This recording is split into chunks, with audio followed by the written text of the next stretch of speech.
के बा हमके लगत बा ऐजा ना होखिए। अगर होकर तो हमने के मिल जात ना, हर जगह ढूंढ ले हमने। ठीक बोल रहल बाड़ू तीसा, हमनी तो हर जगह ढूंढ चुकल बानी। दियो वो पेपर्स देखा। ओए फाइल बा, लेकिन ई उहाँ का करल बा? अरे दी वो सब छोड़ा, अभी सोची कि यह फाइल के चुरावे के कैसे बा। लाइफ में जे चाहनी वो हमके ना मिला और जे छीनली वो आज हमके मिल रहा बा। बहुत बार सुन ली कि हम अभी घर के बेटी ना बानी, एक घर पे हमार कोनो हक ना बा, हमके निकल जाए के चाहिए। अब ई सब बात ऊ सुन।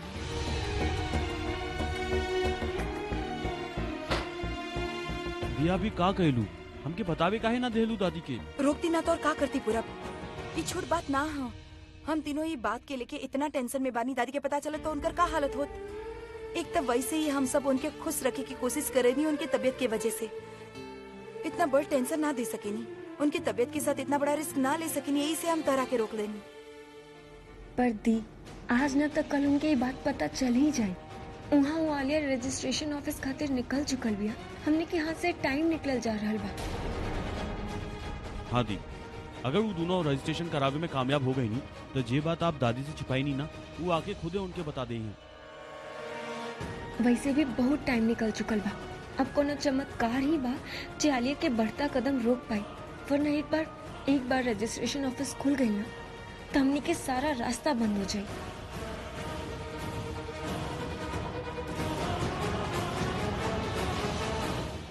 यार ये ट्रैफिक भी ना। अरे भाई साहब, आगे पूरा पानी भरल बा, गाड़ी आगे ना जाए, आप यहाँ से ही घुमा ला। हाँ तो क्लियर करवाओ ना। इन बारिश के भी आज ही बसे के रहल, हमने लेट हो रहल बानी आलिया। हमके दिख रहल बा कि हमनी लेट हो रहल बानी। ऐसन बात काहे बोले लू तनु, जिसमें पेशेंट यार। अरे का भैया, आप फोन मारे ना वहाँ पे और यहाँ से निकाले गाड़ी आप।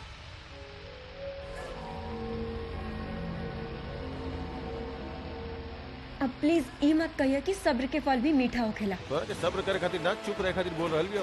चुप रहू तो हम कंसंट्रेट कर पाए ड्राइविंग पे। अच्छा आलिया, हमके वो पेपर्स देना, हम अपन किस्मत में जो लिखल बा वो हम पढ़े चाहत बानी। नो। अरे दाना। अरे आलिया दे देना, वो बच्चन के जैसन लॉलीपॉप दे के चुप करावल जाला ना, दे दे, पता नहीं खुश हो जाओ ओकरा के फाइल देख के। ई जोक रहल। हाँ जोक रहे, बट इट्स नॉट फनी। कोनो बात ना, तू फाइल ले ला, तू ओकरे से जोक कर दे प्लीज। ई ला पकड़ा।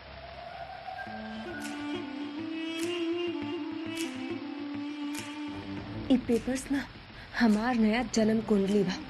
इमे अभी के साथ न प्रज्ञा के नाम जोड़ल बा और न मुन्नी के। बस आज शाम तक के दूरी बा, फिर हम अभी से पहला बदला ले और फिर उसे अपन हक ले। हे भगवान, आज कुछ चमत्कार हो जाए और आलिया कोनो तरह ऑफिस पहुंच ही ना पाए। अगर ऐसा भागल ना तो हमने के कुछ मौका मिल जाए, वक्त मिल जाए वो फाइल ढूंढे के।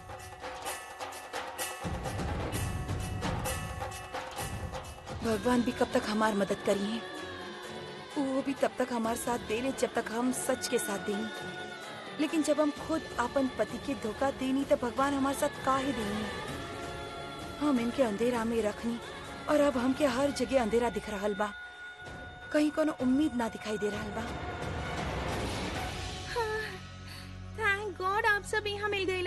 बड़की चाची, छोटकी चाची और चाचू, आप सबके इंदु दादी नीचे बुला रहल बानी। इंदु दादी का है? वो बोलत रहनी कि उनके आपसे कुछ काम बा, जल्दी यहाँ ओके, जल्दी। दादी दासी अभी तो बात करके गए रानी, उनके फिर से का बात करेगी? हाँ चला, चल के देखल जाए। चला पूरब। दिशा, पूरब, प्रज्ञा जल्दी आवा, जल्दी। अरे जल्दी आ जावा। आवा आवा आवा, बैठा। आवा।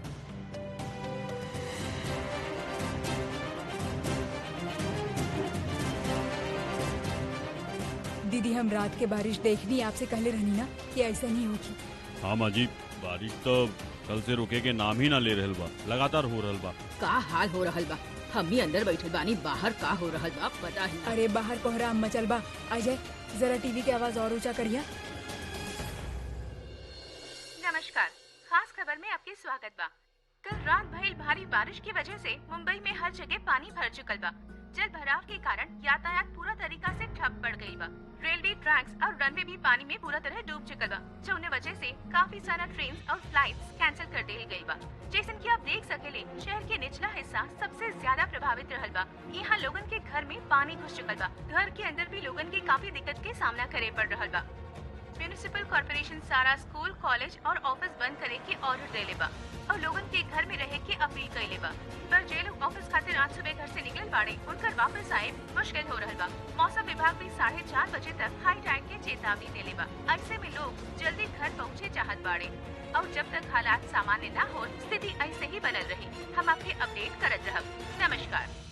ई तो हर साल के हो गइल बा। मतलब बारिश आई तो मुसीबत लेके आई।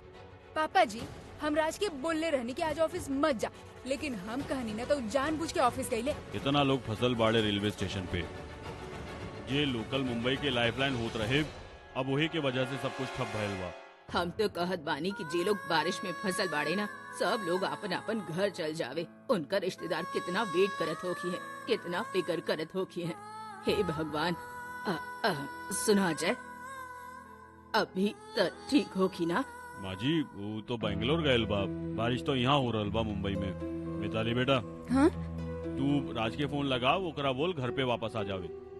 अगर वो ना सुने तो बोलिया हम कहले बानी। जी पापा जी। और पूरब बेटा, देखा तू भी ऑफिस मत जाई है। सब लोग हमार आँख के सामने रही है, हमके चिंता हो जाले ना। जी दादी।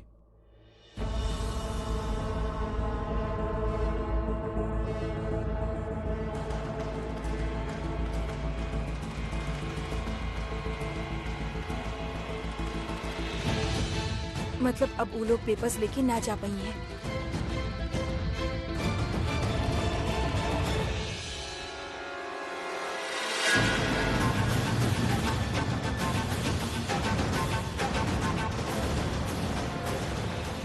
ओहो, देख लो दीदी, जैसे पैर पटकत गए रहे वैसे पैर पटकत वापस आ गई नी।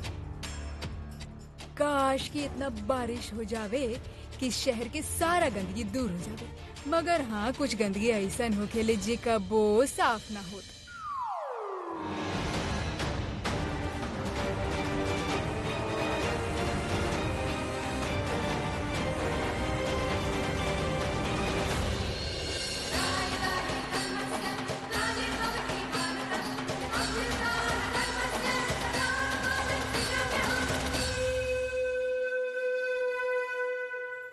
सर एक लास्ट क्वेश्चन सर। अरे नो मोर सर क्वेश्चंस प्लीज सर, एगो लास्ट क्वेश्चन सर प्लीज। सर अपन आए वाला एल्बम के बारे में कुछ बताई सर। जब आई ओकरा बारे में तब बात कर जाए। ओके, एक्सक्यूज मी। सब पर्सनल क्वेश्चन। Personal question? अरे अब मीडिया वाले कहाँ कुछ पर्सनल रह देवेली। Anyways it's okay. One last question, चल। सर आपके वाइफ के बारे में कुछ बताई ना। सर प्लीज सर। बताए ना सर प्लीज। अरे ये तो बहुत गलत सवाल पूछा था। अगर हम बताए शुरू कर देनी तो सबेर हो जाई। टाइम बा आप लोग के पास? प्लीज प्लीज सर, बताएं प्लीज ना, सर, बताई प्लीज। ना। का बताई हम अपन वाइफ के बारे में? बहुत मस्त बाड़ी। मतलब वो बिल्कुल हमार म्यूजिक जैसन बाड़ी। हमेशा हमरा साथे रहेली, हमके खुशी देवेली। ओकरा बिना हम एक पल भी ना रह सकेली। कहल जाला नो लाइफ विदाउट वाइफ। वो जब बोलेली तो ऐसा लागेला कि जैसन कोनो पोएट्री चलेली। जब वो मुस्कुराएली, हंसेली तो ऐसा लागेला जैसे कोनो म्यूजिकल इंस्ट्रूमेंट चलता हो। शी इज टू गुड यार।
ओके, एक्सक्यूज मी। सर Please, हमारे sir, देखा please, हमारा sir, बैंक हमारा sir, इंतजार कर रहा है, हमके जाए सर के प्लीज पड़ी। सर। नो नो नो नो नो, thank you so much. Sir, sir, please सर।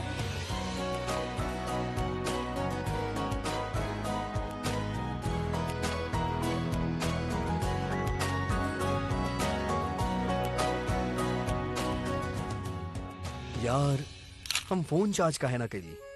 सवेरी से फुग्गी से बात भी ना भइल। वैसे अच्छा ही बाकी बात ना भइल। सीधा मुंबई पहुंच के ओकरा सरप्राइज कर दे। डेट से पहले ही खुश हो जाई, और जब डेट पे जाई तब पागल ही हो जाई।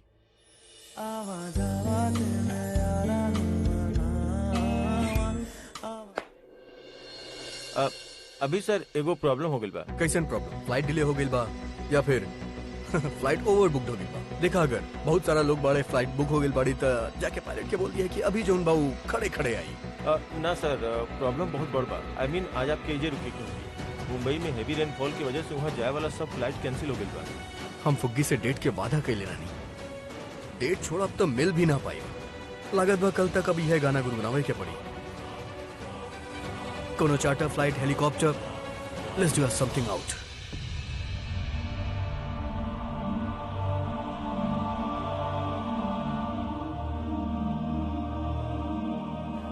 दी, थोड़ा सा जूस पीला। सुबह से टेंशन में आप कुछ ना खैले बानी। थैंक यू, तू भी ले ला।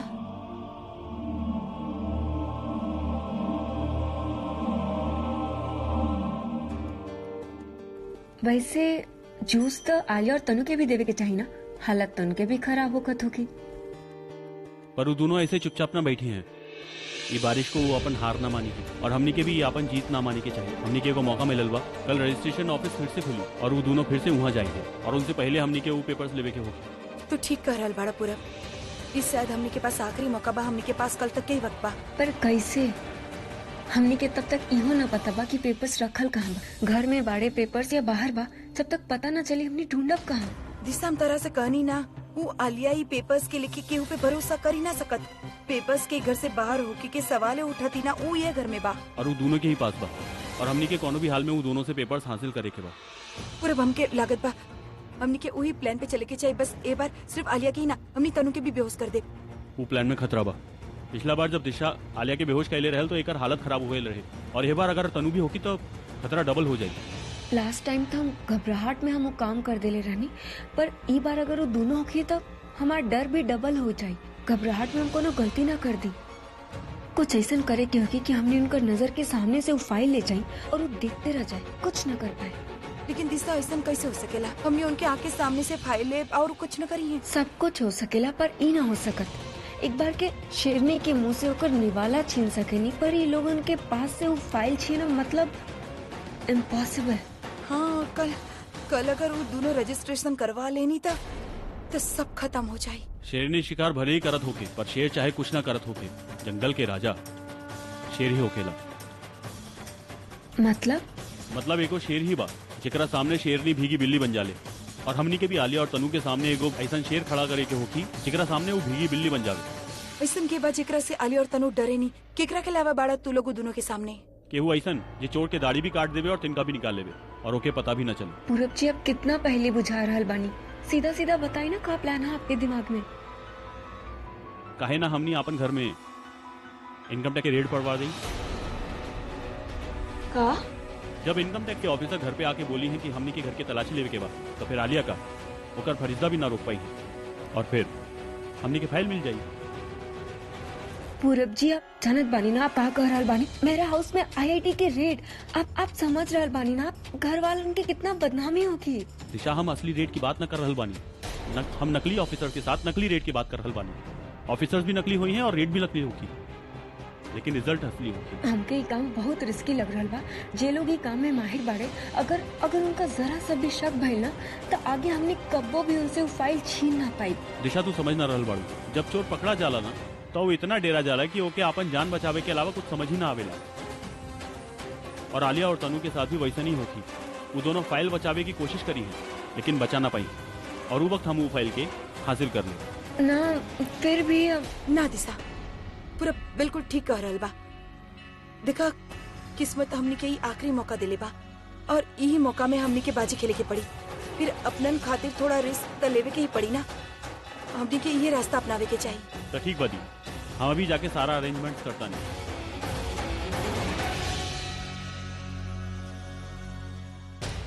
एकरा कहल जाला करल करावल पे पानी फेरल, लेकिन हमनी के मेहनत पे पानी फिर जाई ई ना सोचले रहनी। हम तो कले कहले रहने कि कल ही पेपर्स रजिस्टर करवाए, लेकिन हमार के सुनेला ही ना। हाँ, काहे की तरह के पहले से पता रहे कि बारिश होके वाला बा, और इतना बारिश होके वाला बा कि पूरा शहर डूब जाए। जब भी हमने कुछ करे जावे नी, हमेशा कुछ न कुछ खराब हो जाला। हमके तो लागत बा जैसे कौन जैसे प्रज्ञा हमने के ऊपर से परेशान कर रहल बिया। I mean, वही बारिश करवेले बिया ताकि शहर के सारा ऑफिस बंद हो जाए। ओकर आत्मा हमने के परेशान कर रहल बिया। तू भी वह फील कर रहल बाड़ू जे हम फील कर रहल Just बानी। shut up। हम तरह के कितना बार समझानी कि प्रज्ञा मर चुकल बिया। DEAD, dead. और मरल लोग वापस ना आवेले, समझ लू तू। ऊ तका ओकर आत्मा भी नहीं यहाँ पे। और अगर एक बार तू प्रज्ञा के नाम फिर से ले लियो ना तो हम तरह के तू लोग जौन तरीका से लड़ रहल बाड़ू ना, हमके अब डाउट हो रहल बा कि तू लोग प्रज्ञा के मरले भी बाड़ू की ना। राज भैया ऐसा ना, ऊ मर चुकल बिया। और जे मुन्नी घर में बिया ना, ऊ प्रज्ञा के हम शक्ल बिया। प्रज्ञा के आत्मा, प्रज्ञा के फरिश्ता भी ऊपर से ना आ सकेले। ई तो कुछ भी अनाप शनाप बोलत रहेले। एक बात पे ध्यान मत दिया। हमरे अंदर जब बदला के आग बना, अब ओसे ई घर के केहू ना बचा सकत और ना ही भाई के। बदला तो हम लेके ही रहा।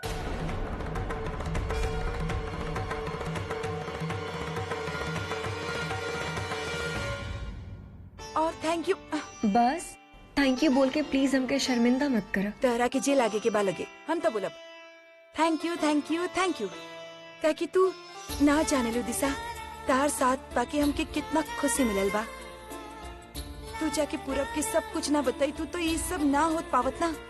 हम अकेले कैसे, पहले जब हम अकेले पड़ जात रहनी तब बुलबुल भी ऐसे।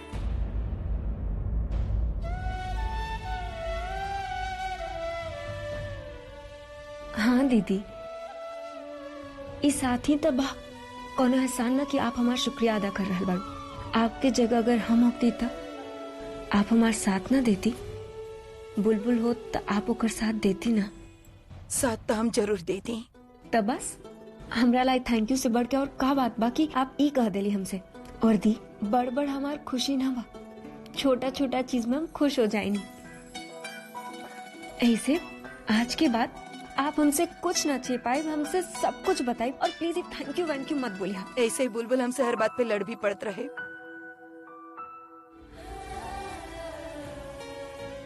हक कर ली।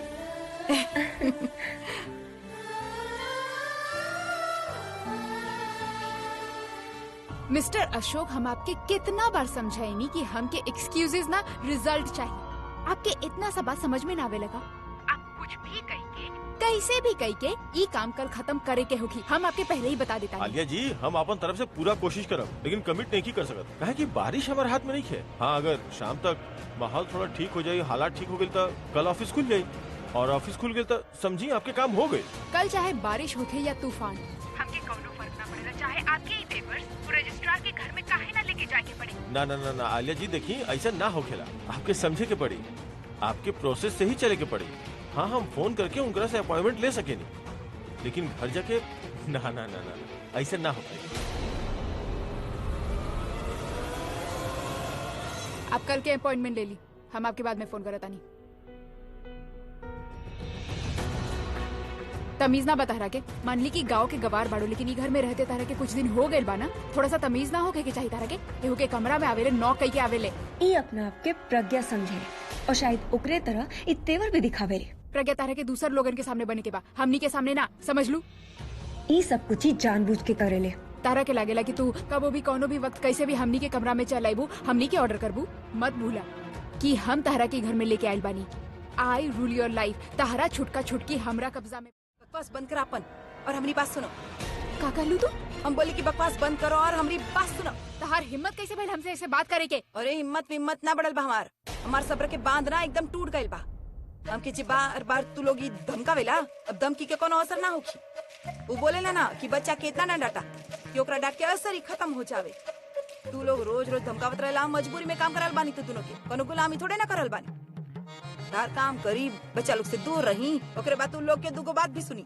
इतना जे हम तूफान मेल बन के आयल रहनी, तू यही से आयल रहनी की जरूरी बात रहे। जे बात रहल अब ना बताई, काय बता तरह के जब पड़ी ना सर पे तो सब समझ में आ जाई। हम मिला जेल में। जेल में? जय राम जी की।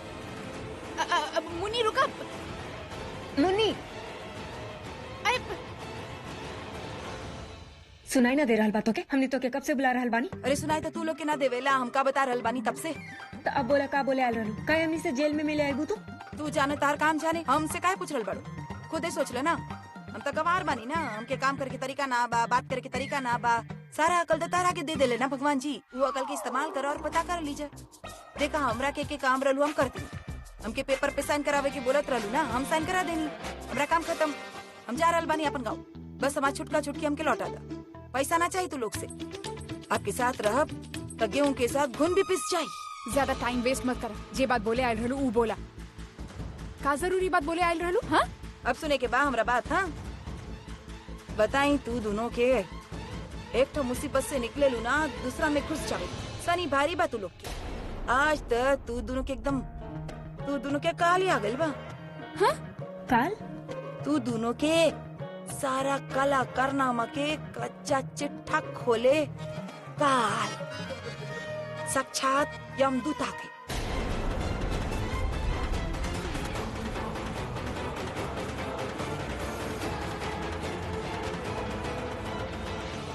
शायद ही दोनों के हमारे बात पे यकीन हो गई। ऐसा खबर सुनैले बानी की दोनों डेरा गई नी। के आयल? का नाम है ओकर? का कहीं आयकर विभाग से लोग आयल बाड़े। इनकम टैक्स वाला? हाँ वो है, नीचे आयल बाड़े, सबके नीचे बुलाइले बड़े। आइला डरा के तब पैसा नीचे बुलाइले बड़े। अब तू अंदर आवा। हम काहे, मतलब हमार नाम काहे बुला रहल बाड़े नीचे हमके? वो लोग बोलत रहले कि तू अपन भाई के काम सब देखत रहलू ना, तो पिछला साल के खाता सब में कोनो गड़बड़ बा। और भी पिछो बोलत रहले अंग्रेजी में, हमके तो याद ना, लेकिन हाँ और कोनो बेनामी संपत्ति के मामला है। ओकरे आगे तो हम सुनली नहीं की ना, हम तुरंत भागी यहाँ गईनी तरह से सब कुछ बतावे खातिर। अब बुत बन के काहे खड़ा बन? अब तू जा, हम ही आ रहल बानी। जाके बोली का कि तू घर पे बाड़ू की ना? ऑब्वियसली हम घर पे बानी, तू झूठ काहे बोलबू कि हम घर पे ना बानी? झूठ तो हमनी बोलते रहे नी। इपरी क्या बानी, अब तो आदत हो गई बाम की। देखा दिमाग मत खराब कर, अभी तू जा, हम ही आ रहल बानी। ठीक बा?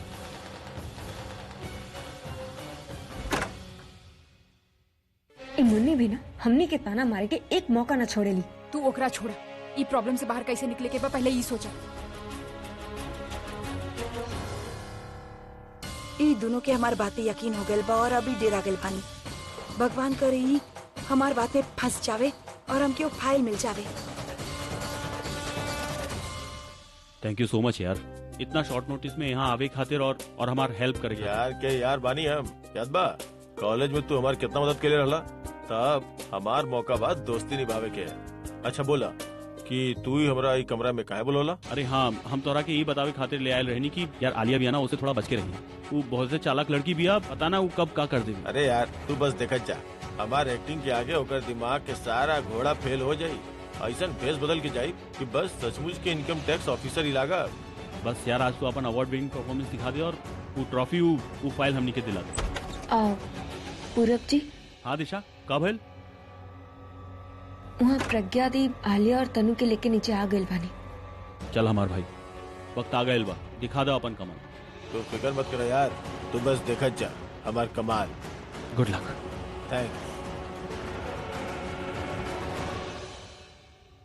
इनकर कॉन्फिडेंस देख के हमारा डर थोड़ा सा कम हुआ, पर पूरब जी वहाँ आलिया के चेहरा पे बिल्कुल भी डर नजर ना आ रहा। तू टेंशन मत लो, जब अविनाश अपन एक्टिंग शुरू करी ना, वहीं से आलिया के डर शुरू होगी। अरे बहुत कमाल का एक्टर बा, बहुत सारा अवार्ड जीत ले बाबू, और आलिया पहचान ही ना पाई कि नकली इनकम टैक्स ऑफिसर है और ओकर हालत खराब हो जाए। फिर भी अगर आलिया के शक हो गई और वो उल्टा सीधा कोनो सवाल पूछ ले लगता और इनके पास जवाब न भइलता, ये पूरा तैयारी तक कैले बानी ना। ये तरह के वो एक्टर बा, हमारे हिसाब से तो पूरा तैयारी के साथ आयल होगी। चला हमने की यहाँ ज्यादा देर रुके के ना चाहिए, वो लोग के शक हो जाये। चला बाहर चल जाये। चले।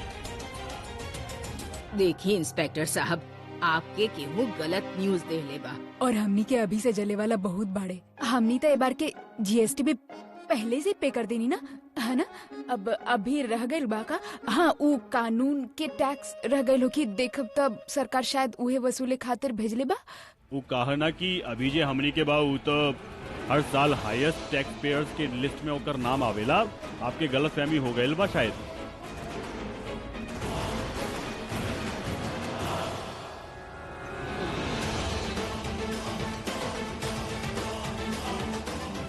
हमने यहाँ मिस्टर अभी खातिर नहीं किया है। हमने यहाँ इल्बानी कहा कि हमने के उनके अकाउंट्स में ऐसा बेनामी प्रॉपर्टी और शेयर्स के पता चलल बा जेकर डिटेल्स वो आज तक इनकम टैक्स डिपार्टमेंट में निखन दिले। और अब हमने पूरा घर के तलाशी लिहल चाहतनी ताकि वो या फिर उनके परिवार में से जे केहू भी धांधलेबाजी कैले बा ओकर चिट्ठा खोल सके।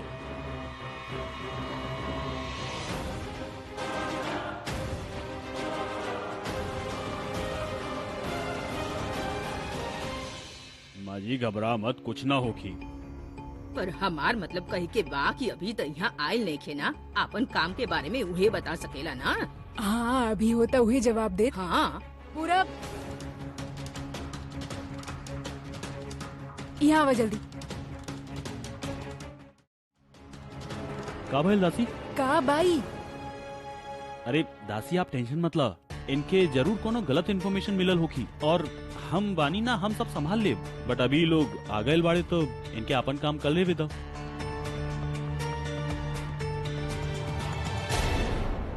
आपके तारीफ। ओ या हाय पूरब खन, हम अभी के मिस्टर अभिषेक मेहरा के बचपन के दोस्त और उनकर बिजनेस के राइट है। हमें राइट हमारा बारे में काफी इंक्वायरी करके आयल बानी आप। मिस्टर अभिषेक मेहरा के फाइल के नीचे एगो फाइल आपके भी रहे। हमने आपके रिकॉर्ड्स भी चेक करी। You are clean.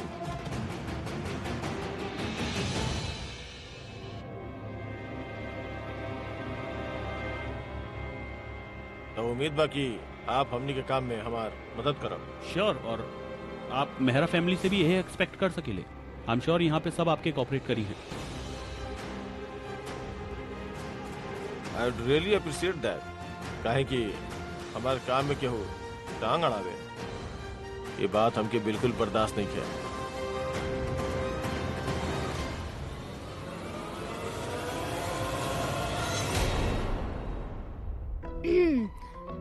आप कुछ ली हैं? जी ना, हम रिश्वत ना लेवे नहीं। हम रिश्वत खातिर तर पूछनी ही ना, चाय कॉफी के बारे में पूछ ले रहनी। चाय कॉफी कुछ? हम ड्यूटी के टाइम पे खाली ड्यूटी कर रहे और कुछ भी ना। वैसे वो कहाँ बा? या अभी इज नॉट इन टाउन, कुछ काम से कहीं बेंगलोर गई बानी। हम उनकर बहन मिस आलिया मेहरा के बात कर रहा बानी।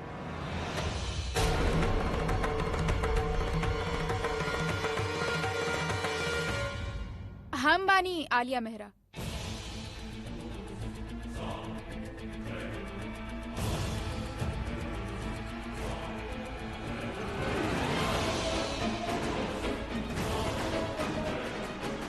आप बानी आलिया मेहरा, मिस्टर अभिषेक मेहरा के सिस्टर और उनका business partner. X business partner. X का है? आखिर ऐसा क्या कर देनी आपकी वो आपके पार्टनरशिप से ही बेदखल कर दे ले?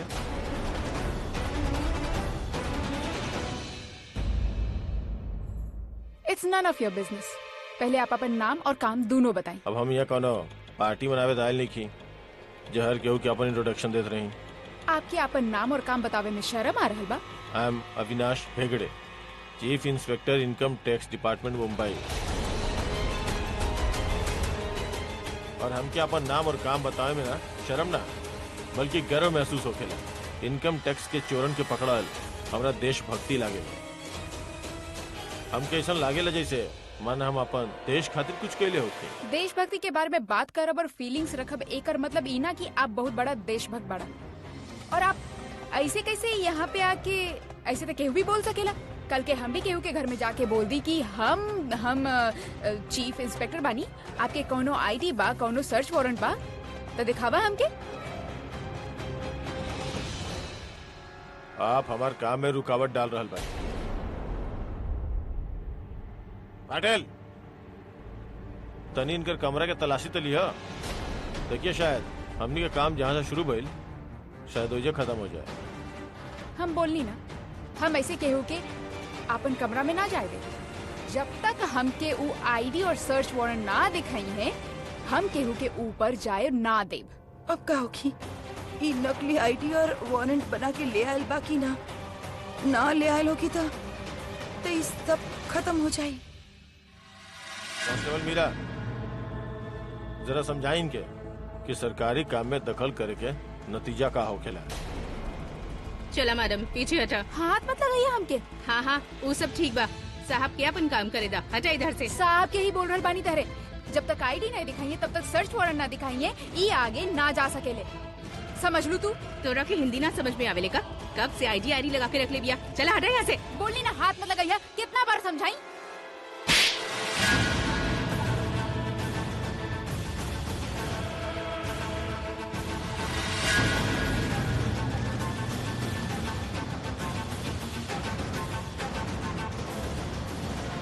बहुत अच्छा भाई, एक और पढ़े के चाहत रहे के तब जाके चुप हुई। ई दिशा इतना काहे खुश हो रहल बिया? काहे के पता चल गल बा कि आलिया एकर सौतन बिया, तबे आलिया के थप्पड़ पड़ल तब एके इतना मजा आवत रहे। आपके जे करे के बा कर ली, लेकिन जब तक हम आपके आईडी कार्ड और आपके सर्च वारंट ना देख ले, हम आपके आगे ना जाए देब। अगर ये रेड मारे आपके ड्यूटी बा तो आपके आईडी और आपके सर्च वारंट देखब हमार सिविल राइट है। और अगर आप ऐसा ना कैली देन ट्रस्ट मी, अभी यही वक्त पुलिस कमिश्नर के फोन लगाइब और उनके बताई कि कुछ लोग हमरे घर में आके अपना आप के इनकम टैक्स ऑफिसर बता रहल बाड़े, फ्रॉड कर रहल बाड़े, गुंडागर्दी कर रहल बाड़े।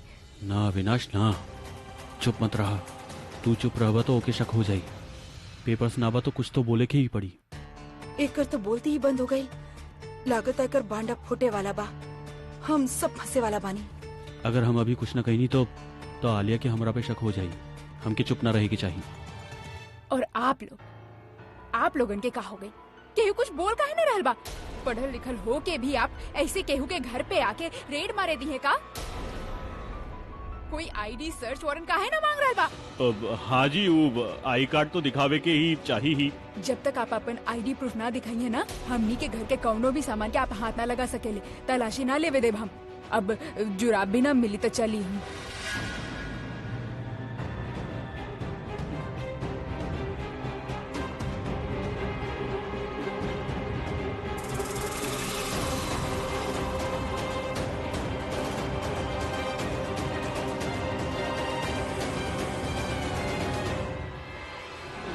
ये रहल हमारा आईडी और ये वारंट पेपर जो कि प्रूफ करेला कि हम एगो इनकम टैक्स ऑफिसर बानी।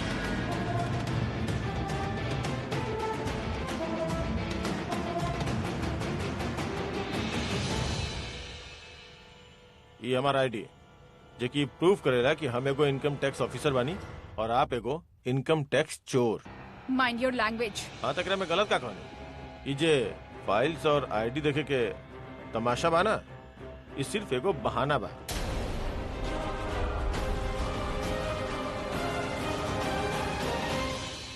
काहे कि असल में समझ चुकल बाड़ो, काहे कि चोरी पकड़ल गई और अब बचे के कोनो रास्ता नहीं था। यही से बस इधर उधर हाथ पांव मार रहल बाड़ो। Good job. ये अभी तो पूरा तैयारी के साथ आयल बा। ये हमारा आईडी के अपन सहारा बना के बचल चाहत रहल, पर ओकरा से कुछ होके वाला नहीं खे। सबसे पहले जाके ना ये मैडम के रूम चेक करा, सारा पेपर्स कंगाल डाला, सब कुछ ढूंढा, कुछ भी मत छोड़िया। और चाहे ओकरा खातिर फर्नीचर ही काहे ना तोड़े के पड़े।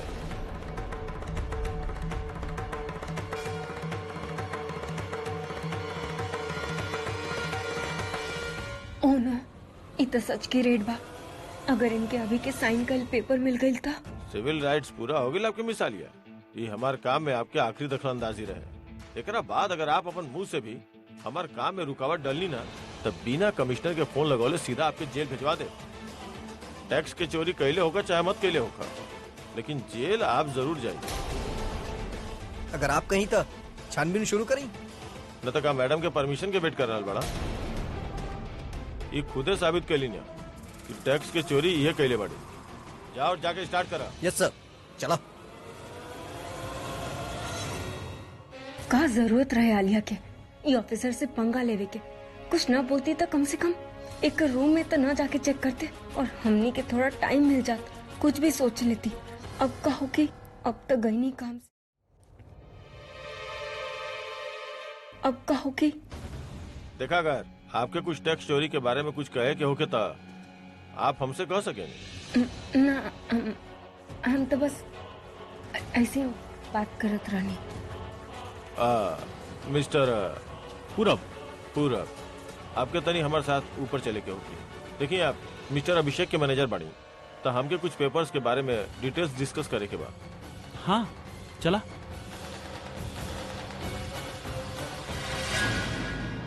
हाँ मीरा, तनी बात के ध्यान रखिए कि मैडम कहीं बाहर न जाए पावे और ना ही कोनो फोन कॉल कर पावे।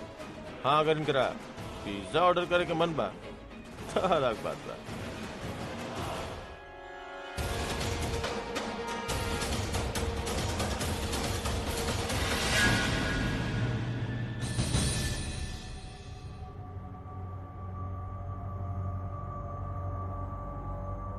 का कैसन गई नहीं? अरे हिमालय की चोटी पे झंडा गाड़ देला और बोल रहल बा कैसन कहीं नहीं।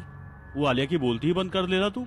तोरा के तो पता ही बा लड़कियन के बोलती बंद करे में हमके कितना मजा आवेला, और वो स्पेशली एरोगेंट लेकिन के। एरोगेंट ना भी आऊ, जंगली बिल्ली भी आऊ।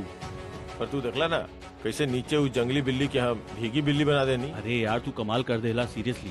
पर जब वो पेपर्स मांग लेलस ना तो हमके लागल तू मैनेज कर लेबा, लेकिन जब वो पीछे पड़ गए रहे तो हमके तो लागल कि हम नहीं गई नहीं। अरे यार हम पूरा तैयारी के साथ आयल रहनी, वो तो हम बस थोड़ा सा ड्रामा क्रिएट करते रहनी।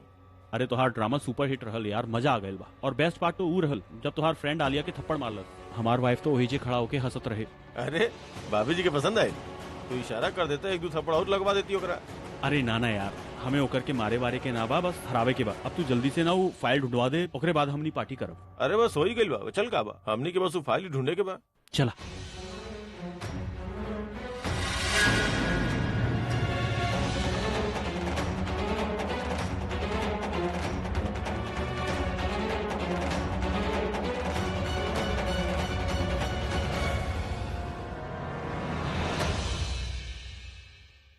भाई लोग पूरा कमरा खंगाल मारा, हमके वो फाइल हर कीमत पे चाहिए, कुछ भी छूटे के ना चाहिए। अगर आलिया के रूम में ना बा तो पेपर्स गए कहाँ छुपा के रख ले होगी वो। दादी आप बैठ जा, सब ठीक बा, बैठ जा। अरे अरे ना बेटा, ई का हो रहल बा? आपन अभी के नाम खराब हो जाई। ना दादी सन कुछ ना होगी, आप हमारी बात पे भरोसा करें प्लीज। हाँ हेलो सर, आप कुछ ले? हम कुछ ने के लिए ला।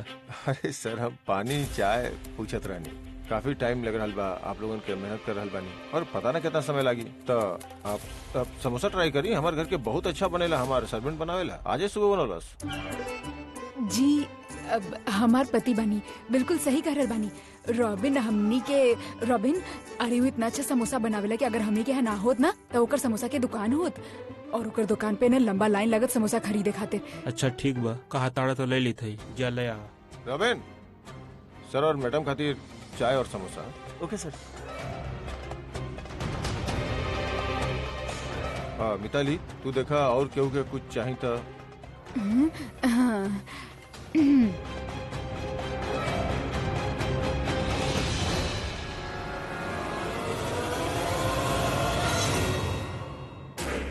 कबो कबो ज्यादा होशियारी ना खुद पे भारी पड़ जाला। का जरूरत रहे वो इंस्पेक्टर से उलझे के मेरा हाउस में रेड करे आइला, अपन रूम में रेड करवा दे। फालतू की नसीहत मत दी राज भैया, हमार दिमाग ऑलरेडी बहुत खराब है। Just don't miss with me right now. नसीहत नहीं की दे रहा, बता रहा बानी, अगर कुछ भी गड़बड़ होगी ओकर जिम्मेदार सिर्फ तू होकबू। सुनो भैया, हम भी आलिया की इहे कहत रहनी। और थोड़ा सा पूछनी,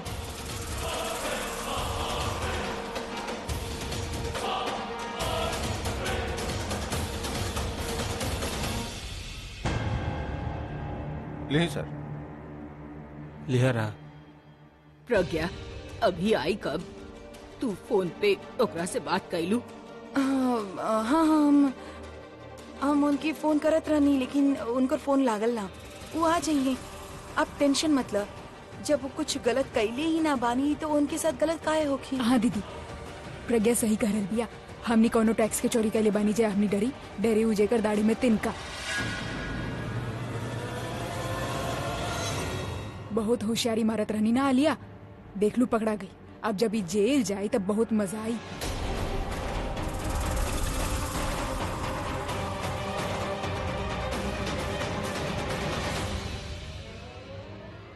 उधर किसका जरा दादी, हमके तो तब मजा आयल ना उ जब लेडी कांस्टेबल आलिया के एकदम आचा खींच के देले रहे, दिल बाग बाग हो गए।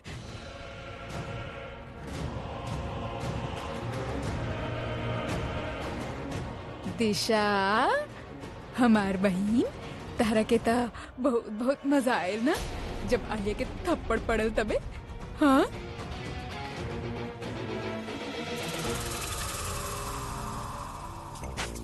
कितना झूठ बोलेली। जब आलिया के थप्पड़ पड़ल तब इतना खुश होत रहे और अब देखा बड़ा मुंह बना रह दिया। मिताली, मजा तो हमके भी बहुत आयल रहे जब वो कांस्टेबल आलिया के एक थप्पड़ लगैले रहे। हमारे हाथ में भी गर्मी आ गई रहे। हमार दिल चाहत रहे कि 1 2 3 4 5 थप्पड़ लगा दी, कहीं कि बस यही जा खड़ा रहा। हिलिया मत। लेडी कांस्टेबल बन गई लू? हाँ लेडी। का बताई तहरा के दीदी, याद बना तहरा के हम तब पंजाब पुलिस में अर्जी भी दे देले रहनी। हाँ तो फिर आप बननी का है ना? अरे कहा ना वो खाकी ड्रेस रहे वहाँ पे, कलरफुल कुछ ड्रेस होते ना तब बन जाई थी। बस ये सोच के ना बनली कि ऐसा ड्रेसेस पहनने के ही ना मिली।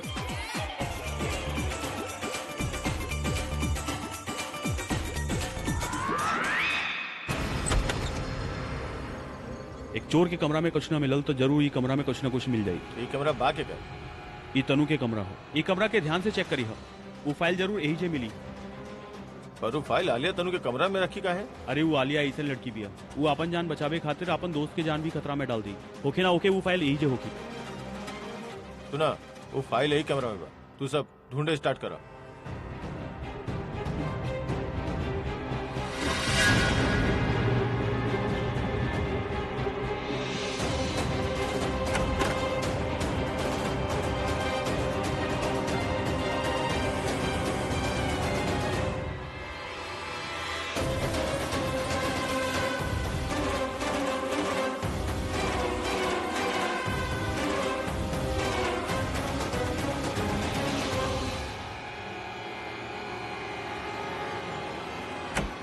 अविनाश, ये देखी पेपर तो ना मिलल लेकिन एक खजाना मिलल बा। हाँ पर ही हमनी के कौन काम के? काम आ सकेला, हमनी के काम करल जाई। हमनी के जे मिलत जा रहल बा ओके ले जाके हॉल में रख देता नहीं। वो आलिया और तनु वैसे भी बहुत घबराइल बानी और ये सब देख के वो और घबरा जाई है। और हो सकेला कि कुछ ऐसा कर देवे कि हमनी के वो फाइल मिल जावे। एक्चुअली नाइस आइडिया, और ऐसे हमनी का रेट भी एकदम रियल लागी। सुना, तू एगो काम करा, ये ज्वेलरी और जितना भी फाइल वगैरह मिलल बा ना सबके ले जाके नीचे हॉल में रख दा, और आगे भी जितना फाइल वगैरह मिले सबके ले जाके बाहर रख दा। ओके सर।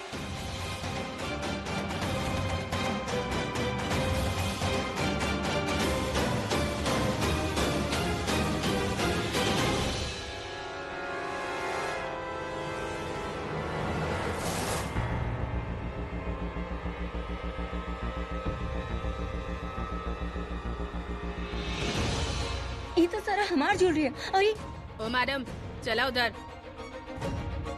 कहा आलिया जे ढूंढे आयल रहनी वो तो मिलल ना, ऊपर से हमार सारा ज्वेलरी लेके आई और तू बाड़ू जी कुछ बोल ना रहल बाड़ू।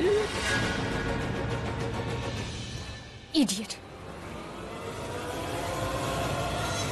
आलिया, हम मानत बानी कि तू परेशान बारू, लेकिन परेशान हम भी बानी। लेकिन एकर मतलब ई ना कि हम कुछ भी बात करे नहीं तो या तो तू हमके चुप करा देलू या तो इडियट बोल दे बेलू। का बात करे के बता रहा के अपन ज्वेलरी के बारे में?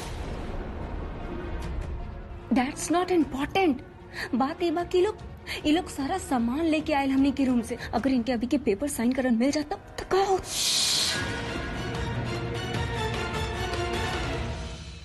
हम बताई का होखी?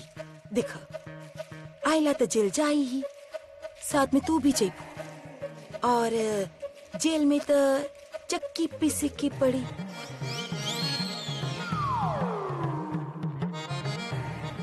चक्की पीसे खातिर तो हाथ चाहेला,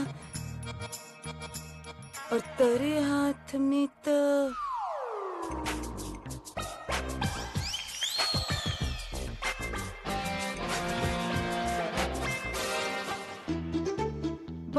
सुंदर बा। हमके तो बहुत अच्छा लगेला, लेकिन हीरा लगवाले बाड़ू। वो लोग एक एक ठोक करके सब हीरा नाखून काट ले ही।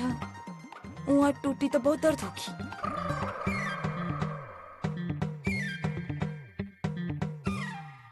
बाल भी कच कच करता। बाल में मट्टी लगी, बाल खराब हो जाए ना। और बहुत गोरा बाड़ो तू, बहुत गोरा बाड़ो। धूप में काम कर करके काला भी हो जाइबू।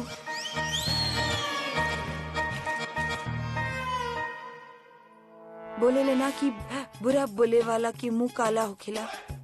तू दोनों साबित कर दे। ये मुन्नी बोले जा रहल बिया और तू चुपचाप सुन ले जा रहल बाड़ो।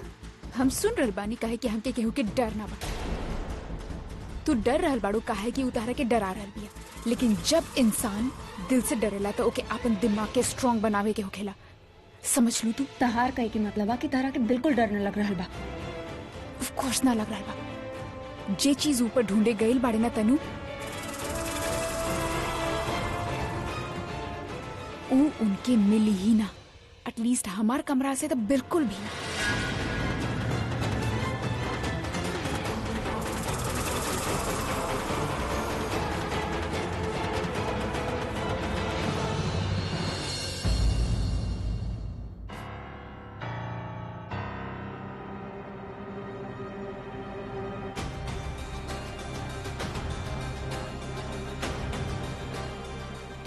पूरब के देख के तो न लग रहल बा कि ई दोनों के कोनो फाइल मिलल या कुछ भी मिलल। Let me check. कहाँ मिलल बा इनकर पास? ई आलिया के तो कोनो बात के कोनो डर ना बा। जब एके पता बिया कि पकड़ल ना जाए और अगर केहू जेल जाए तो उ बानी हम।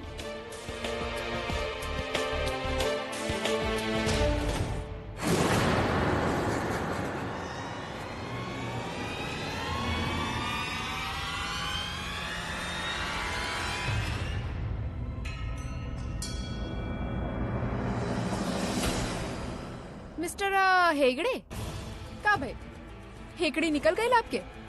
ओ आई मीन ऊ जे ढूंढे गई रहला ऊ मिल गई ना?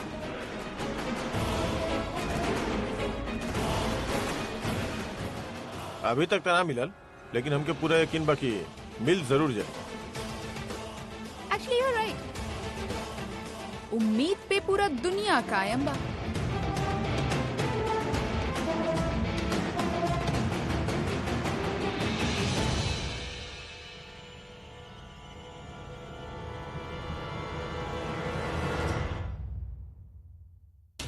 चला चल के पूरा घर के तलाशी ला और देखा था नहीं का मिला था। चलिए सर।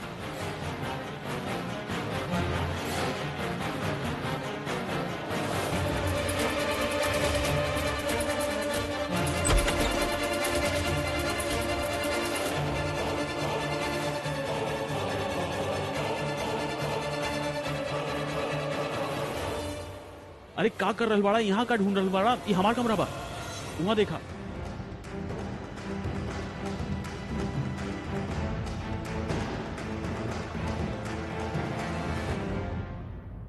का भइल यार? कुछ मिलल? कुछ भी ना। अरे यार देखा सुना, हमनी हार ना मानब। एगो काम करता नहीं, तू वहाँ देखा, हम वहाँ देखता नहीं। चलो ठीक बा।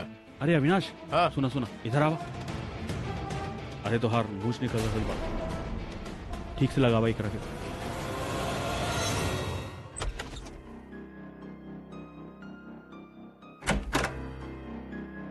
का भइल? पूरा फाइल मिलल? कुछ भी मिलल? दी हम और अविनाश भी अभी वही बात करत रहनी। पता ना वो फाइल कहाँ छुपा के रख ले बिया। हम लोग ढूंढ ढूंढ के थक गए बानी, लेकिन फाइल मिलल ना। ऐसा लग रहा माना कहीं गायब भी कर दिले होके। 3 घंटा हो गए हमनी के रेड के ड्रामा करत। ओकरा डरा डलनी, धमका डलनी, घर के चप्पा चप्पा छान बदनी, पर पूरा फाइल तो दूर, कागज के टुकड़ा तक ना मिलल। यू नो व्हाट पूरब, हमके ना लगा था कि वो फाइल घर में बा। ये I think he is right. और अब हमनी के ये ड्रामा खत्म कर देवे के चाहिए। काहे कि फाइल के तो पता ना, लेकिन अगर ये ड्रामा ऐसे कंटिन्यू रखनी तो यहाँ सबके हमनी पे शक हो जाई। ना पूरा ऐसा ना होके के चाहिए। तोरा के जे ठीक लगे वो करा। वैसे भी जे फाइल ढूंढत रहनी उ तो मिलल ना कोनो सबूत मिलल। फिर एनीवे चाहे फाइल मिले ना मिले, आप हमनी के बहुत मदद कइला। थैंक यू सो मच मिस्टर अविनाश। अरे आप थैंक यू मत बोली। देखी पूरब हमार भाई जैसन बात, आप भी हमार बड़ बहन जैसन बाड़ू, और हमरा जगह केहू भी होत ना तो अपन बहन खातिर यह करी। हमरे ई बात के खुशी बा कि हम आपके मदद कर पौनी। हाँ, हालांकि बात के गम जरूर बा कि आपके काम पूरा ना कर सकते। सॉरी यार। अरे इट्स ओके यार। चल ठीक बा, हम चलत नहीं। चल ठीक बा, फोन करते रहिए। ओके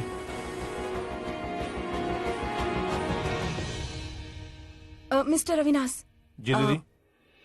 आप नीचे जाके ऐसे प्रिटेंड करिए कि आपके वाकई कुछ मिलल बा, कुछ भी क्वेश्चनेबल।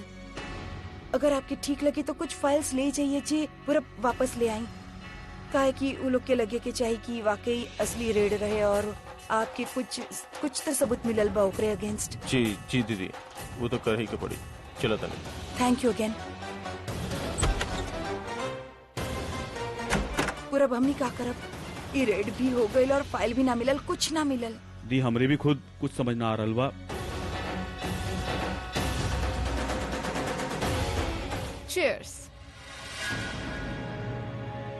अब हमके बतावा लिया कि तू फाइल कहाँ छुपले बाड़ू जे वो ऑफिसर्स के भी न मिलल। I mean, सारा चीज सूंघ के ढूंढ ले वेले, और वो हमने के सिर्फ बेडरूम ही ना, स्टोर रूम, बेडरूम सब कुछ ढूंढ ले, लेकिन उनके फाइल तक न मिलल। फाइल छोड़ो, उनके पर्ची तक न मिलल बा। और जहाँ तक हमके याद बा, हमरे जाए से पहले वो पेपर्स तारे हाथ में रह, फिर कहाँ गए? धरती निगल गई या आसमान खा गई? बुलबुल के आत्मा खा गई। न न न न, प्रज्ञा के भूत निगल गई। प्लीज आलिया, तू नहीं हमरे साथ भूत प्रेत के बात मत करल कर। हमके वैसे ही बहुत डर लगेला, ऊपर से तू ऐसा सिचुएशन में तू हमके सीरियसली बतावो, तू फाइल कहाँ छुपैले बाड़ू, हमके बतावो अभी के अभी। जस्ट रिलैक्स स्वीटहार्ट, तू ना बहुत ज्यादा हाइपर हो जावेलू। सस्पेंस के मामला इतना आसानी से थोड़े ना बताई। तारा के याद बा वो दिन जब मुन्नी कमरा में आयल रहे डेराइल से बतावे खातिर कि इनकम टैक्स वाला आयल बाड़े रेड मारे खातिर, त ओकरे जाए के बाद हम ई कहानी में थोड़ा सा ट्विस्ट लेके आई। अभी तुझा हम ही आ रहल बानी। ठीक बा।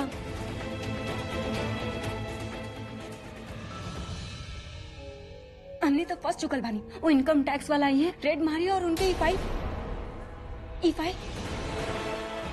और ई फाइल हमने के बर्बाद कर दी। आई मीन ई फाइल अगर इनकम टैक्स वालन के मिल गई तो अभी के पता चल जाए पेपर्स के बारे में, वो हमने के बर्बाद कर दी, हमने के जान से मार दी। हे भगवान प्लीज हमके बचा ला, हम का करें? लेकिन हमने का करूं? तू अपनी रोई धोई बिल्कुल बंद कर, चुपचाप नीचे जा और केहू के भी ना लगे कि चाहे कि हमनी के रेड की खबर मिल गई बा और अब हमनी के रेड से कोनो फर्क पड़ेला, समझ लू तू? अरे कह रहल बानी ना, चुप रहा। तू बस नीचे जा और हमार वेट करा। अगर वो मुन्नी पूछे कि हम कहाँ बानी तो बोल दिया कि हम वॉशरूम में बानी। नीचे स्टेयरकेस के पास जाके तू हमार वेट करा। अब जा।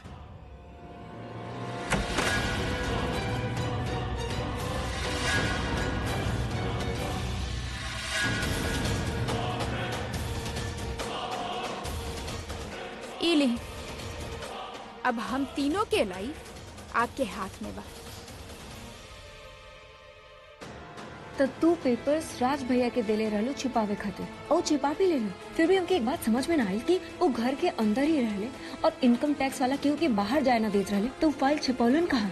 अब ई सीक्रेट के जवाब तो राज भैया ही दे सकेले ना। संभल के मिताली, रूम तो उधर बा, आराम से।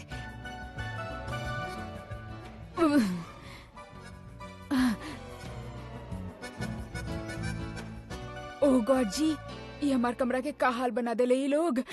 घर पे रेड मारे आयल रहले कि हमार कमरा और खजाना पे कितना मुश्किल से हम ये खजाना इकट्ठा कैले बनी। देख ली, पता चल हमनी के चोर बोलत बोलत खुदे चोरी कई के चल गए। हाँ, ये तो ठीक बा। बच गए लो मिताली, थैंक यू गॉड जी, थैंक यू।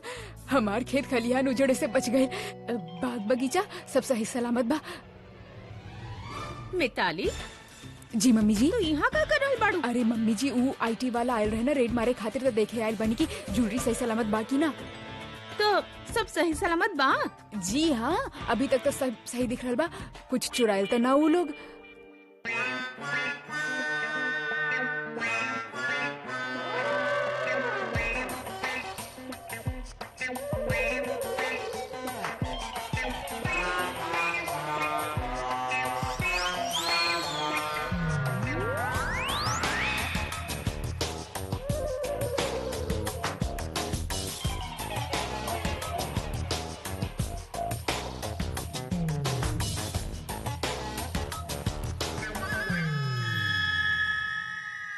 अरे एक मिनट का भाई मम्मी जी?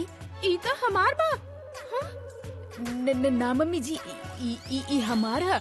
आप भूल गए नी, ई हम हाँ अपन दहेज में लेके आए रहनी। देखा एक डिजाइन कितना पुराना बा। अरे ई तो हम अपन दहेज में लेके आयल रहनी। अच्छा, अब हाँ याद आयल हमके। अब ई ना आप अपन दहेज में लेके आयल रहनी। लेकिन आप ही भुला गई नी कि एक डिजाइनर हमके बहुत पसंद आयल रहे। आप हमके आशीर्वाद के तौर पे देले रहलू। आशीर्वाद माय फुट। हम तोहरा के आज तक ताना के सिवा कुछ न देले बानी, समझ लो तू। अरे कबो पहने खातिर देले हो खब त दबा के रख ले लो तू। अब देखे जा हमके और कुछ बा का वहाँ। ना मम्मी जी, वहाँ कुछ ना बा। अरे मम्मी जी, उस सब तो हमार बा। अरे का बोल रहे बाड़ो? तू हमार कमजोर याददाश्त के फायदा उठा लो। अरे हम ई सब तोहरा के पहने खातिर देले रहनी और तू दबा के रख दे लो। बूंद बूंद करके ना तू अपन सागर भर ले लू। तभी तो हम सोची तोहरे पास इतना ज्वेलरी आयल कहाँ से। चोटी कहीं के। अरे मम्मी जी सुनिए। मम्मी जी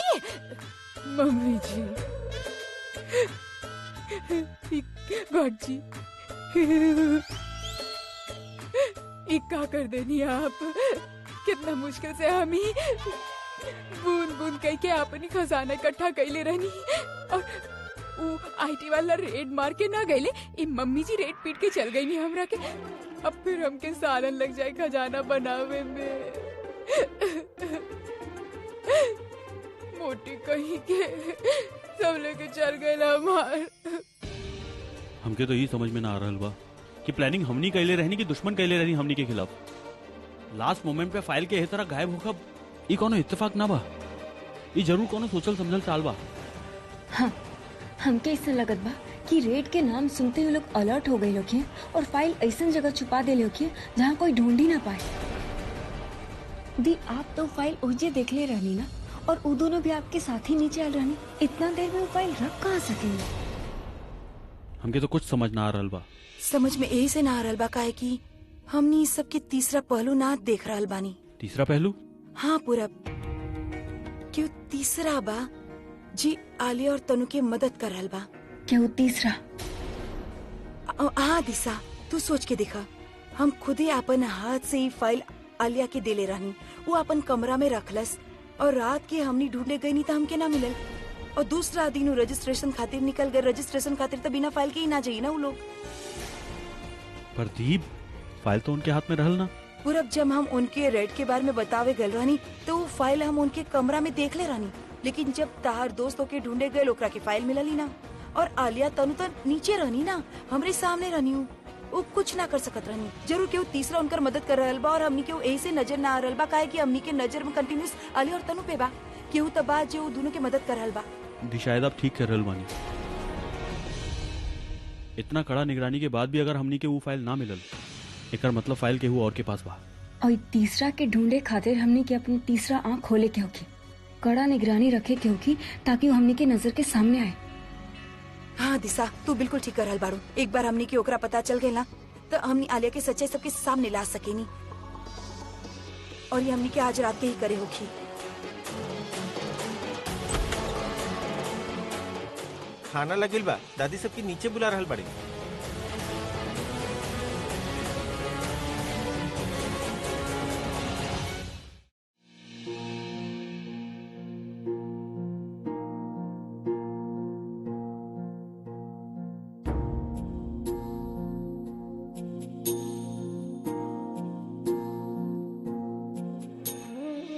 अब तक के सबसे बेकार ट्रिप भाई, लागत बजे जैसे कैद हो गए बानी। कितना प्लान बनेले रहनी हम प्रज्ञा के साथे डेट पे जाए खातिर। वहाँ सॉफ्ट म्यूजिक हुई, सॉफ्ट सॉफ्ट हवा चलत हुई, हमनी सॉफ्टली बात करत हो और हमके यहाँ इनॉग्रेशन में आवे के पड़ल और सारा प्लान फ्लॉप हो गए। चला कोनो बात ना, जो काम आज ना कर पानी ना वो हम मुंबई जाके कर लेबा। पर अब नींद त आए।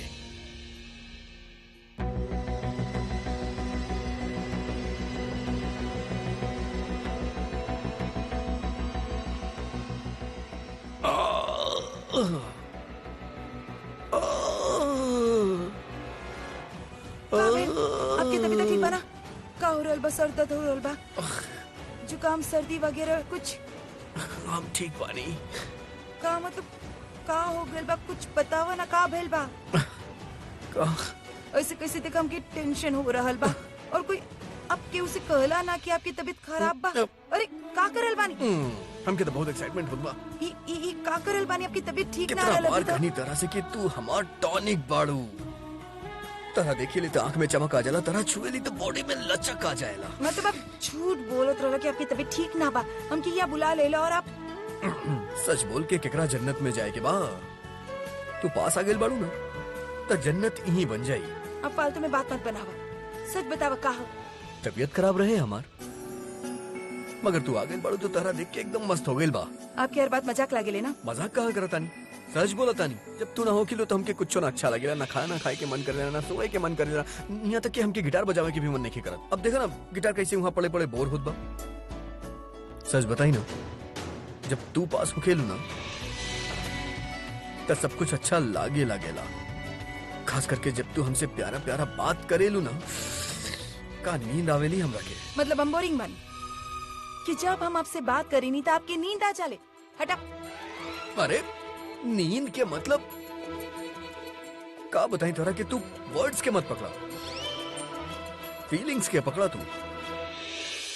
देखा जब तू पास हो खेलू तो हमके सब कुछ अच्छा लगेला, तोहार बात हमके अच्छा लगेला, यहाँ तक के तोहार डांटल कमाल के बा। देखा नींद तो हमके आवेला, लेकिन जब तू पास हो खेलू ना तो सुकून की नींद आवेला हमरा के। ई वाला आप सूता, हम जा रहल बानी। अरे मत जाना। देखा एगो काम कइल जाए, तोरा मम्मी के पास जाए के बाना तो एक बार तू मम्मी बन जा, ओकरा बाद चल जाइया मम्मी के पास। हाँ? हमार मतलब बा के आज रात के ऐसे रुक जा, कल सवेरे एकदम जल्दी जल्दी चल जाइए अपना मम्मी के पास, कल रात के फिर हमरे पास वापस आ जाइए। हमके अच्छा से लोरी सुनाइया, ओकरा बाद जौन अच्छा से नींद आई ना हमनी के।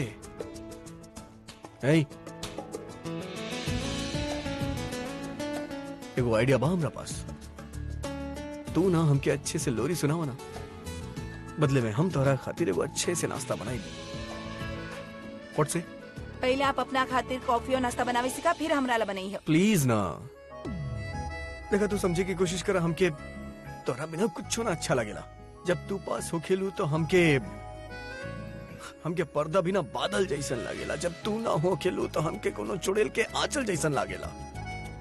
सच बताई हमके बहुत डर लागेला, प्लीज मत जा। लोरी ना सुनाई, लेकिन रुक जाई।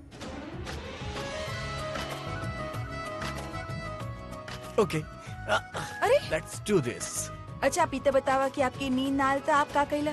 अरे ये पूछा का ना कहीं, टीवी देखनी, वीडियो गेम खेलनी, गाना बनावे की कोशिश करत रहनी, कुछ अच्छा ना बनल। आप आइसक्रीम ट्राई कइला?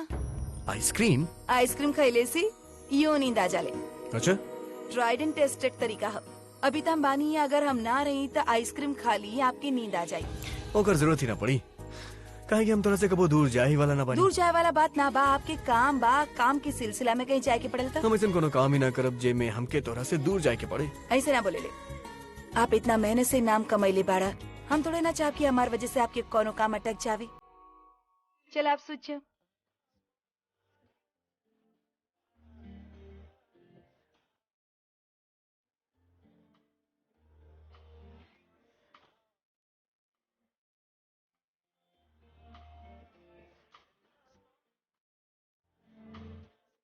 Good night.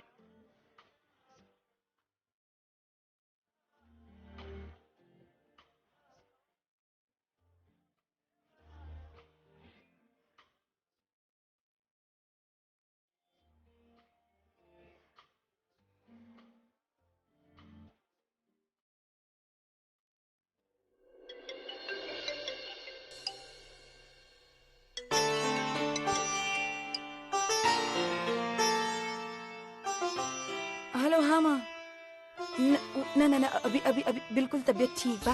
हाँ हम सच बोल रहल बानी, आप टेंशन मत ल, ई सूत गल बानी, हम कल सुबह आपके फोन करब। हाँ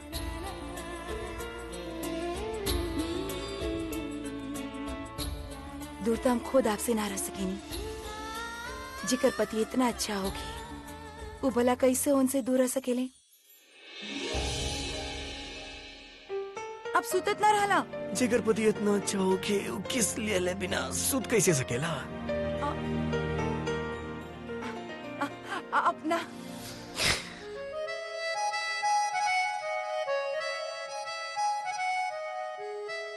hello, 10 scoop chocolate ice cream please. Thank you.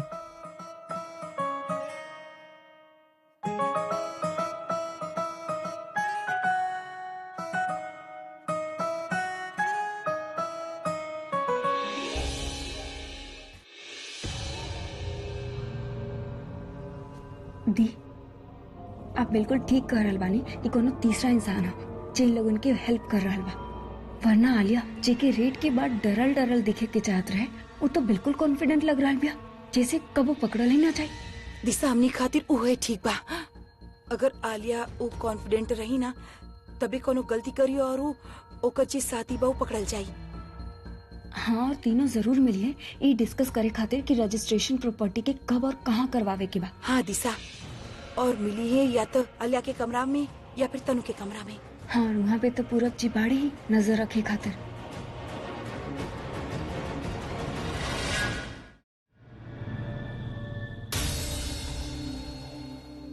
अभी तक तो केहू ना आयल।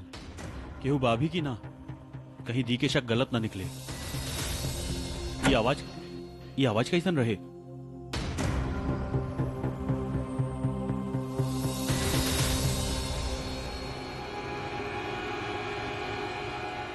केहू रहल भी कि हमार कान बजत रहे। ई दरवाजा ई अभी तो पूरा बंद रहे, फिर अभी खुल कैसे गए?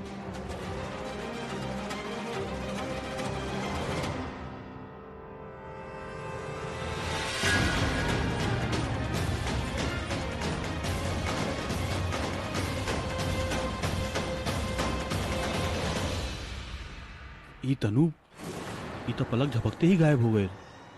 ऐसे दबल पांव गए जैसे कुछ गड़बड़ बा। इतना देर हो गई ला, क्यों भी ना आए? कहीं ऐसा तो ना कि वो तीसरा इंसान के पता चल गई बा कि हमने के ओकरा बारे में पता बा। ना ना ना, ऐसा ना हो सकत दिशा।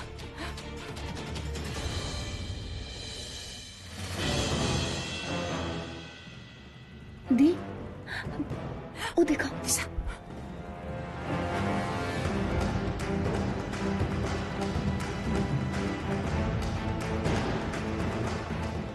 ये आलिया के रूम की तरफ के जा रहल बा वो बुरखा में? दी, कहीं तनु तो ना बिया? दिशा, तनु के बुरखा के का जरूरत? वो तो ऐसे ही जा सकेले। ये जरूर उनका थर्ड पार्टनर बा।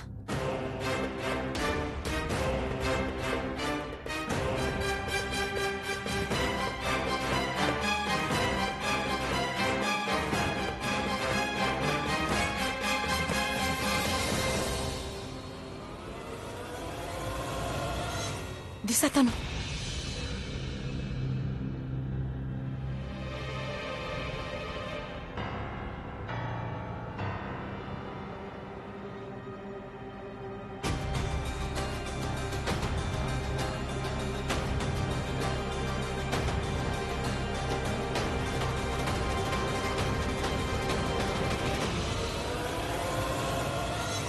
दिशा, वो बुरखा में हुए रहल इनका तीसरा पार्टनर जेके हमने ढूंढ रहल बानी।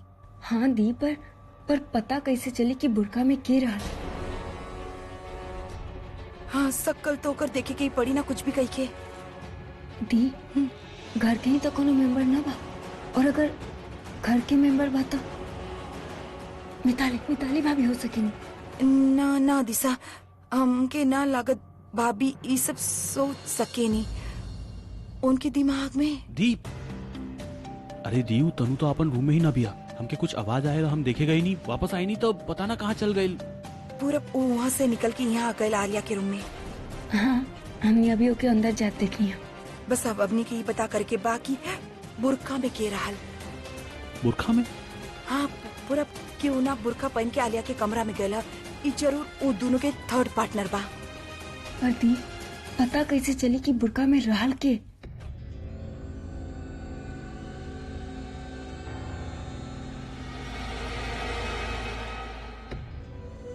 डन राज भैया। हमके पता रहे कि अगर कोई ये काम कर सकेला तो ऊ बानी आप, और आप ही कर दिखाई। पर ये पेपर्स छुपाइले कहाँ रहला? यू नो व्हाट तनु, बचपन में जब भी हमने लुका छिपी के खेल खेलत रहनी ना, तब भाई और हमेशा ढूंढत ही रह जात, लेकिन राज भैया कबो ना मिलत रहले।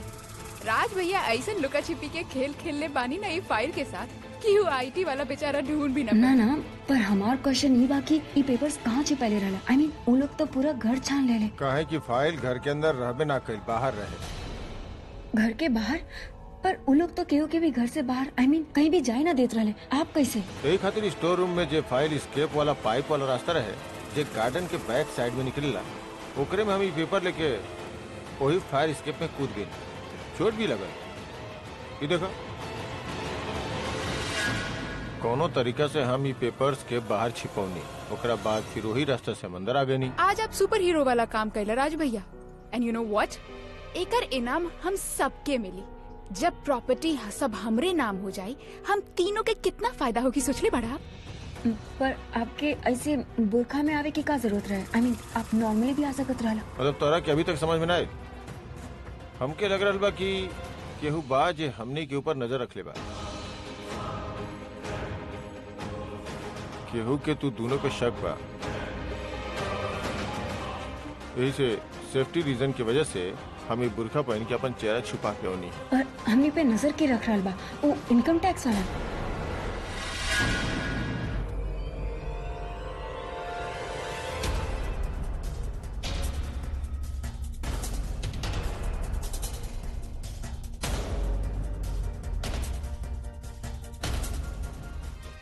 कुछ सुनाई भी ना दे रहल बा, ऊपर से ये लोग रूम भी बंद कर देले बड़े। बतावा ना राज भैया, हमने पे नजर के रख रहल बा वो इनकम टैक्स वाले। हाँ, जे भी रहले। जे भी रहलन का मतलब? आई मीन जन रेट पड़ल बा एकरा में कुछ तो गड़बड़ी रहे। मतलब जे हमनी के दिखत रहे हो या तो सच रहे या फिर झूठ के सच बना के हमनी के दिखावल गए। Actually you are right. ये फाइल आप रख ली और कल साथ में ले आई। ओके, हमके भी गड़बड़ तो लागत रहे, यही खातिर हम आईडी और सर्च वारंट खातिर इतना जोर डालनी।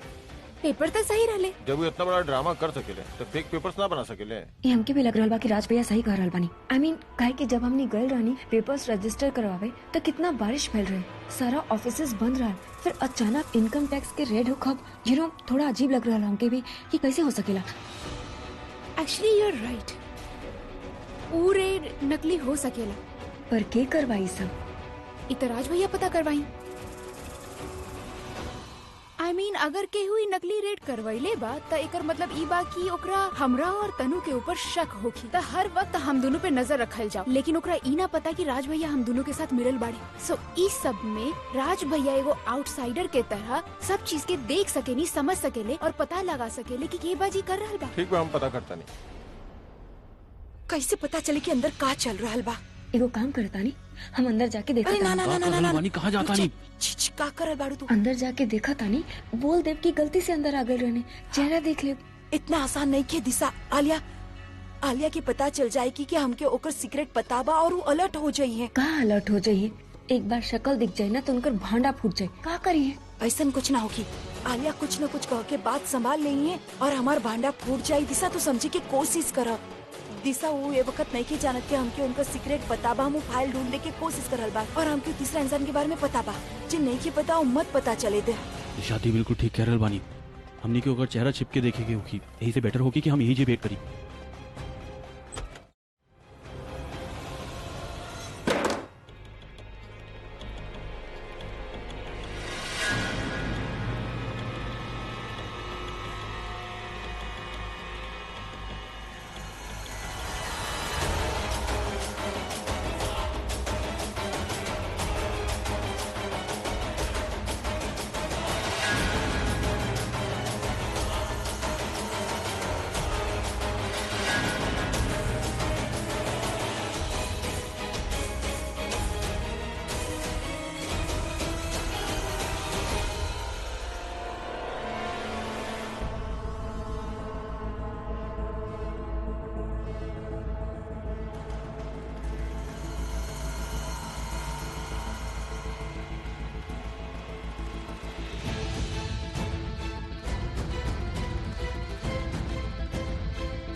तो मिताली भाभी के रूम में गए, कहीं ऐसा तो नहीं कि मिताली भाभी। ना पूरा केहू भी जा सकेला ना भाभी के कमरा में, हमरा के एक बार चेक तो करे के चाहिए। फिर भाई हमने इसे डायरेक्टली कैसे जा सकेंगे, उनके पता चल जाए ना। एगो काम करता नहीं, मिताली भाभी के रूम के पीछे जो विंडो है वहां जाके देखल जाए।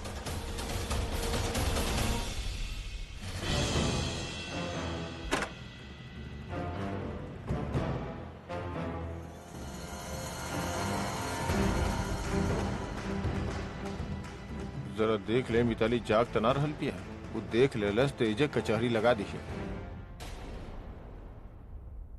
गहना मम्मी जी, हमार गहना वापस कर दी मम्मी जी। इतना सारा सब लेके चल गई, सब थोड़ा ना आपके रह, हमके वापस कर दी। देखी मम्मी जी गहना दे दी हमके।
राज,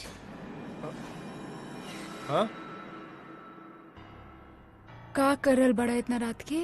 कुछ ना, हम सूते जात रहनी है। तार हाथ में का बा? कुछ नहीं के, सूते जात रहनी है। बोल रहल बा ना तार में कुछ अरे बा। मिताली, दिखावा। हाँ बुरका तारा पास? तू कोनो बुरका वाला के जानेला? हम कोनो बुरका वाली के ना जानी ले। झूठ बोल रहल बड़ा तू। तहार चोरी पकड़ल गई तो तू हमके झूठ बोल रहल बड़ा। कहीं तहार ई बुरका वाली के साथ अफेयर तो ना चल रहल बा? अब समझ में आए ये तू इतना दिन से हमरा से उखड़ल काहे रहेला? तहार उ बुरका वाली के साथ अफेयर चल रहल बा राज? हाँ मिताली, हमार कोनो बुरका वाली के साथ अफेयर नहीं के चल रहा। चल रहल बा तहार अफेयर। आज बुरका लेके आयल बड़ा, कल बुरका वाली के लेके आइबा और परसों हमके घर से निकाल देबा। घर से हमके निकाले वाला बाड़ा ना, तो आज ही बता दा। हम अभी चल जाता नहीं, हमके ना रहे के बा तेरे साथ। हम जा रहल बानी। मिताली, आज तू बैठा जा। अरे हम अपन लइकन के कसम खा के कह रहल बानी कि हमार कोनो बुरखा वाली के साथ कोनो अफेयर नहीं के चला। सचो झूठा कसम तो ना खा रहल बड़ा ना बच्चन के? ठीक बा, सॉरी।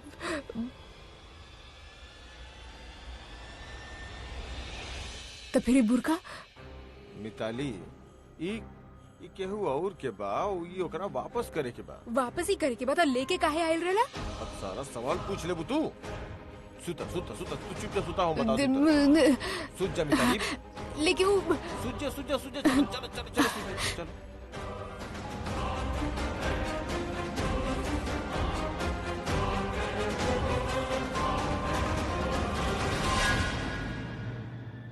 जे काम हम करेनी ना, सेम टू सेम काम राज भी करेनी।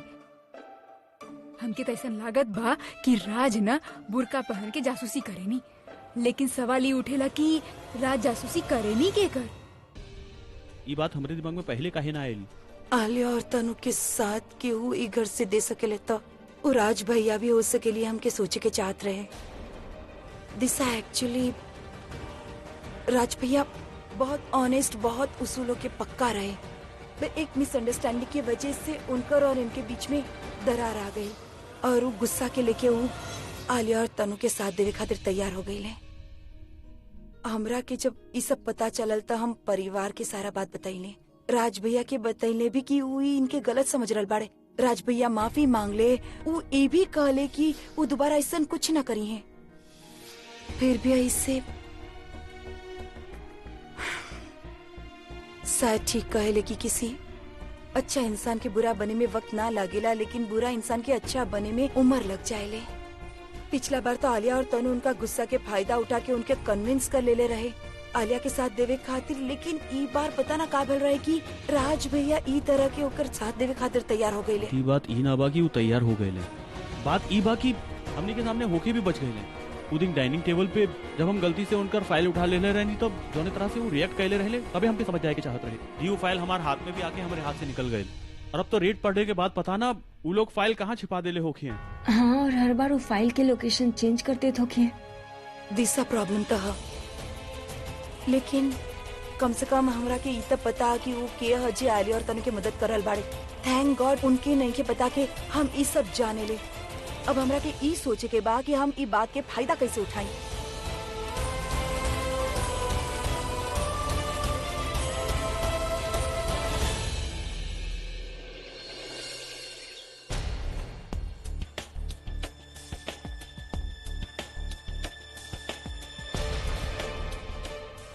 आलिया भी ना खुद तो आराम से तैयार होगी, लेकिन हमके सिर्फ 5 मिनट में तैयार होके खातिर बोली।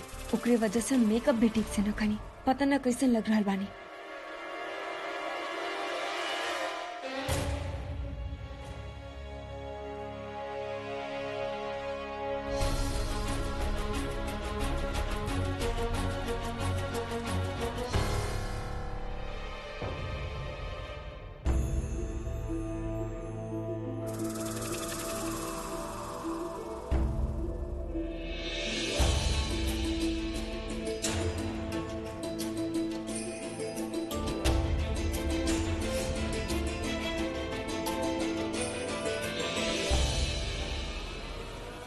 इतना जल्दी तू जा रहल बाड़ू? जा रहल बानी मतलब? अरे पहले तो तू कहले रहलू कि आज के बाद तहरा के हमनी के शक्ल देखे के न पड़ी, एकरा मतलब कि तू जा रहल बाड़ू ना घर छोड़ के? हम ऐसे न कहत रहनी, हम कहले रहनी कि हमार शक्ल न देखे के पड़ी। अभी घर से के जाए आपके हम वो तो वक्त ही बताई। देख रहल बानी दीदी, एकर कद के तरह एकर जबान भी लंबा हो गइल बा।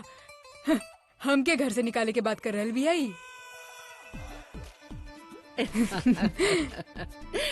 जायदा इंदू जायदा, ई बेचारी अपना आप के बहला रहल बिया। एकरा के पता बा ई एक घर में बिन बुलावल मेहमान बिया, और मेहमान के तो एक न एक दिन जाए के ही पड़ेला।